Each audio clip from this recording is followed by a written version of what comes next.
இந்த டார்க் காமெடியெல்லாம் வந்து உங்க படத்தோட நிப்பாட்டிக்கங்க விஜய் அண்ணா அப்படின்னு சொல்லிட்டு சொல்றீங்க.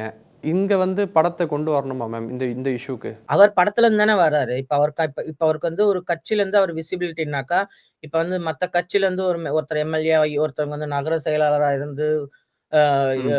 எம்.எல்.ஏ, எம்பி ஆகி, அப்புறம் சிஎம் கேண்டிடேட்டா நிக்கிற மாரி அவர் நிக்கலையே. அவர் சினிமால நடிச்சவரு, ம். சினிமாவால தான அவருக்கு பிரபலம். அவரோட ஃபேன்ஸ் தான் இப்ப அவருக்கான வோட்டர் பேங்கா மாறி இருக்கு. அப்படின்னும்போது அவர்ட்ட ஓகே. இருந்து சினிமாவ நீங்க பிரிக்க முடியாதுல்ல. ம், 2வது ம், நீங்க ம். சினிமால வந்து இட்ஸ் நாட் லைக் இப்ப வந்துட்டு ஒரு என்ன சொல்றது? அவர் வந்து ஒரு மாஸ் ஹீரோ. அவர் ம். மாஸ் ஹீரோனாக்கா அவருக்கு நெறைய வேல்யூ இருக்கு. அவர் நெனச்சா எனக்கு இந்த படத்துல இவங்க தான் நடிக்கணும். இந்த சீன் எனக்கு ம். வேணாம். இந்த மாரி பில்டப் குடுக்கணும்னு சொல்லக்கூடிய இடம். இது வந்துட்டு நம்மளால இதெல்லாம் வந்து நம்ம வந்து யாருமே போய் ஆதாரம் இது வந்து ஊரறிஞ்ச ரகசியம் மாரி இதெல்லாம். வி ஆல் நோ ம். இத வந்து நான் ப்ரூவ் பண்ணணும்ன்ற அவசியமே கிடையாது. அவர் ஓகே. நெனச்சிருந்தா இந்த மாரி விஷயங்கள அவாய்ட் பண்ண முடியும்ன்றது தான் நம்ம பார்க்குறோம். ஆனா அவரோட படங்கள அவர் தொடர்ச்சியா அந்த மாரி பண்ணிட்டு இருக்காருன்றது இருக்குல்ல. ஆனா ம். எப்படி அத வந்து கனெக்ட் பண்ணாம இருக்க முடியும்? இப்ப எனக்கே விஜய் அண்ணான்னு எப்படி தெரியும்? நானே விஜய் ஃபேன் தான் ம். சொல்றேன்.